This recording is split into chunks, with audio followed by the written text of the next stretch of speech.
That's Nick. And that's Joseph. And today we're here to talk about Bring Them Down, the directorial debut of Chris Andrews, which premiered at the 2024 Toronto International Film Festival. Mubi is releasing it February 7th, 2025.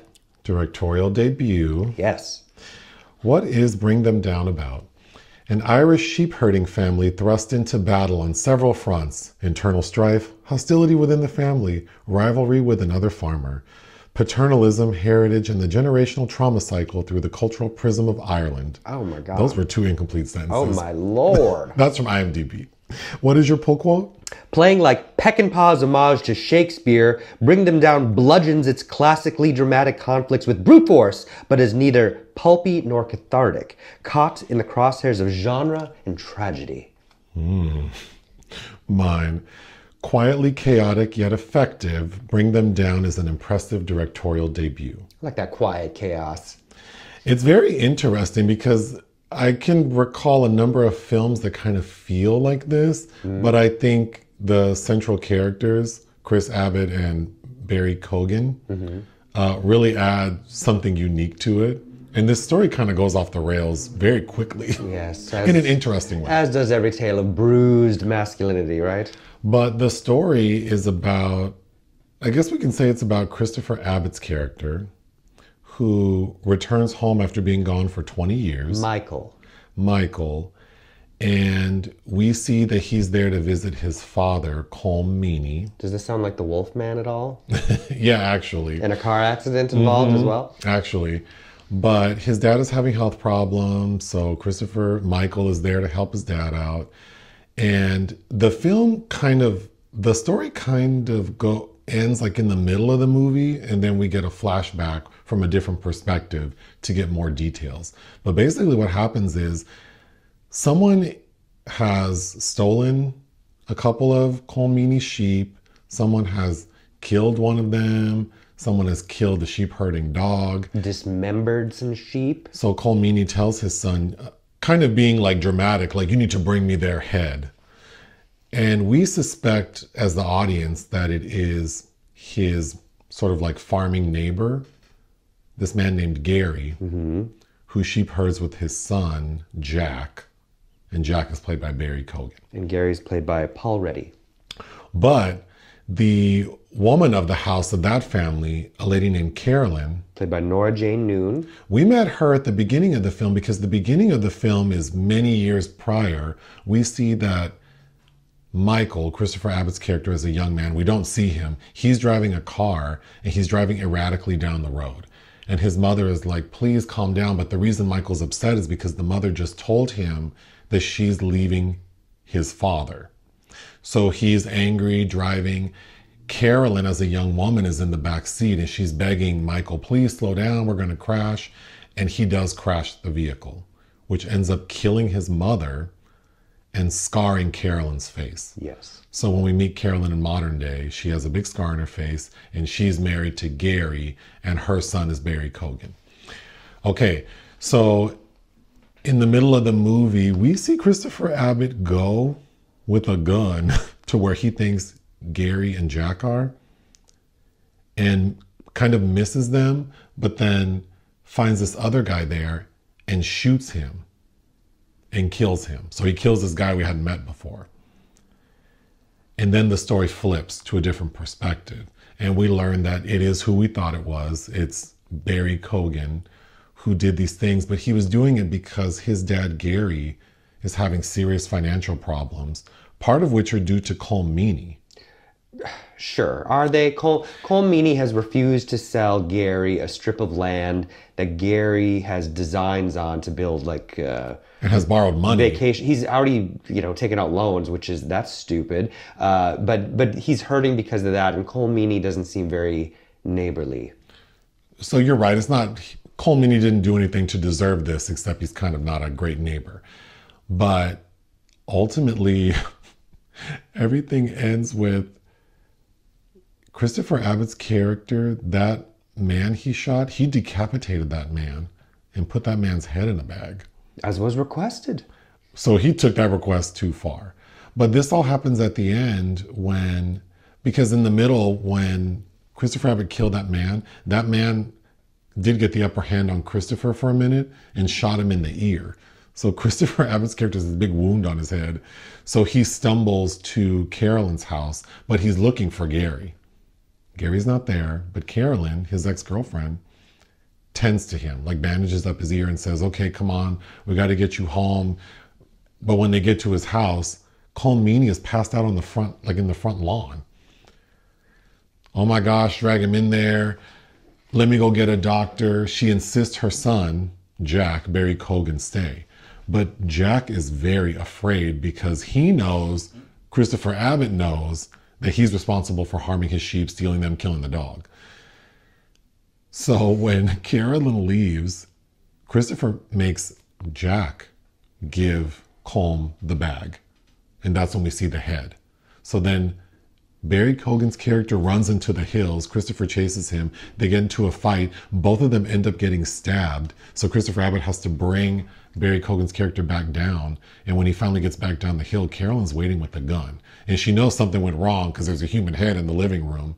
And that's the end of the film. She takes her son to go get help. And Christopher Abbott's just standing there. The end. I think the beauty of the story is so much of what is not said, because we don't get a lot of details and we really don't know. I mean, we really don't know a lot about what's going on. Yeah. Why Christopher Abbott's character has been gone so long. We're presuming he returned to help his sick dad. Probably the biggest gray area is, who does Barry Keoghan belong to? I assume that it's Michael's son, based on the themes and where it all ends up in this kind of Isaac Abraham situation. I also assume that Barry Keoghan is Christopher Abbott's son. I will say, I'll start with the things that kind of didn't work for me. I do think that the film sort of resetting in the middle and then giving it to us from a different perspective, it does kind of feel repetitive. It does, especially because we don't really get to know anybody beyond kind of some superficial elements. So it feels like a grand tragedy. But for me, that's why the film is kind of missing something, because I don't really care anything about any of these people. If anything, I feel the worse for Carolyn and the dead mom, because these are these women caught between these patriarchal tendencies, and they, suffer the abuse of that. And then, interestingly, Carolyn ends up being in the same position as Peggy, the mom, because she's about to leave. She's taken a job in Cork. She tells her son that you can come, you can stay or leave, but I'm going to go with you. I also think Barry Keoghan's feels a little old for this role at this point. Yeah, I mean, to the point where I looked up the actors' ages, and the actor playing Gary is 16 years older than Barry Keoghan. So, I mean, I don't think that the dad looks too young. I think that Barry Keoghan looks too old. To be acting the way he does still? Well, he's good at playing sort of someone who seems like, maybe he's a little simple. Like Banshees of Inisherin. He's a little simple Jack. Sure. Yeah. But yeah, that was another thing that I felt like maybe while both actors did all of them did a fine job, I did think that Barry Keoghan seemed a little old. But well, they all seem fated to keep repeating this, kind of like a Greek tragedy or maybe something biblical. I also thought of Arthur Miller, like if Arthur Miller was prone to great violence. And speaking of which, I kind of feel the same way about this film as I did Ramin Barani's At Any Price, except that's set in the farming community where all of a sudden violence changes everyone irreparably. But I think the most interesting conversations you and I had was about the Christopher Abbott character. Yeah. Because if you take a step back from what's going on, this man is a live wire. And I think that's the strength of the movie, is the fact that this character seems so volatile and violent. And when we first meet him in the flashback, where we don't even see him driving the vehicle, it's clear that he has like anger management issues, impulse control, like all the things. And then to think that he's returned after 20 years, don't know where he was, don't know why he came back, but we're told that it's only been 2 days that he's been there. He has caused all this havoc. And automatically this toxic relationship with the dad. Although impressive hearing Christopher Abbott speak Irish. Yeah. So I liked all the performances. I liked the cinematography. Mm-hmm. Nick Cook, who also did a film I had to review several years ago called Limbo. He's very good with pastoral imagery. I also like the soundtrack because we hear two songs that we are hearing from Barry, once when he's listening to headphones and once when he's riding in a car with a friend. And they're kind of like sort of aggressive, upbeat type music, which I think worked really well in contrast to the environment. Sure, that kind of felt like the girl that's working at the front desk in that Tilda Swinton, Joanna Hogg movie, The Eternal Daughter. Oh, sure. Just going through my notes. So in the opening, when they're driving the car and about to get into the car crash, I thought it was funny that Carolyn in the back seat screaming, like, slow down, you're going to crash. She's not wearing a seatbelt. She's just sitting in the middle, bouncing around like, ma'am, you need to put your seatbelt on. I think I thought that too. Like, he's not slowing down. You guys better... Yeah, buckle up.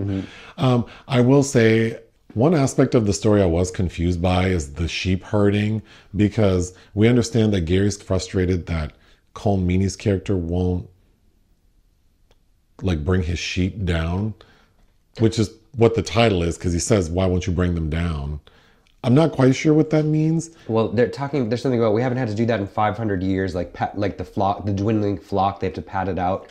And I was assuming that's because they have a certain breed or a brand that they don't want to dilute. Because also, part of how Michael is able to discern that Barry Keoghan has stolen the sheep that were previously claimed to have been deceased was because they're kind of a larger size, and the other men there second that, like, oh yeah, we can automatically tell what your sheep look like. They're better bred. And also they're color coded with spray paint, yes. And we see that Barry Keoghan's character tried to like cut off the spray painted part and like spray on his paint, but still left some residue. I was mostly confused about why people were bothering to cut off the sheep legs. Okay, so when we realized that, so at first, Gary, we find out that originally Gary, the dad, or Carolyn's husband, had told Jack, Barry Keoghan's character, go kill 2 of Colm Meaney's sheep. But then Gary had overheard his parents arguing about money. So instead of killing those sheep, he stole them and tried to sell them. So they end up selling a dead sheep, he and his raggedy little friend. Lee. So they go to this like site and some lady shows up. So I guess like a black market type of thing where she buys this dead sheep. And then she goes, oh, if you have any sheep legs, I'll buy them from you too. Some guy just sold me like 15 of them and I buy them for like $100 each. And that's when Barry Keoghan's character goes, oh, I could make 1,500 euro. And this is right after his dad said we need like 2,000. But yeah, if someone can answer that question, why it would be valuable that someone just take the sheep legs, because that same lady who asked for the sheep legs just bought an entire sheep. So clearly she could use all of it. And was complaining they didn't bleed it out. I would have liked a few little more details to understand the process or why that was happening. So after they sell that sheep to the lady and find out they could make good money chopping off sheep legs, they go to Colm Meaney's farmland. They steal a van, go to the farmland, and these 2 dummies start trying to catch sheep. And they do catch one, and the friend has to chop off the leg because Barry is too afraid. And I just thought, this is crazy. They could barely do the one. And they think they're going to cut 15. And that's when we see Christopher Abbott's character show up. But in the first half of the film, we had already seen him discover people doing that.